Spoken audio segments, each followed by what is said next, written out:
Hello दोस्तों, ये आज हमारे पास एक स्पीकर ठीक होने के लिए आया है। इसका जैक प्रॉपर काम नहीं कर रहा है। अब हम इसे स्क्रू ड्राइवर की मदद से खोल लेंगे।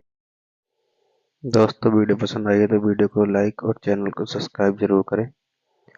देखिएगा, अब हम इसका जैक चेंज करेंगे आयरन की मदद से। अच्छे से सोल्ड कर देंगे हम इसे जैक को, और उसके बाद हम चार्जिंग पिन लगाकर चेक। अब हम इसे जैक को चेक करके देखेंगे चार्जिंग लगा के। ये देखिएगा, चार्जिंग जैक में प्रॉपर लाइट जल रही है।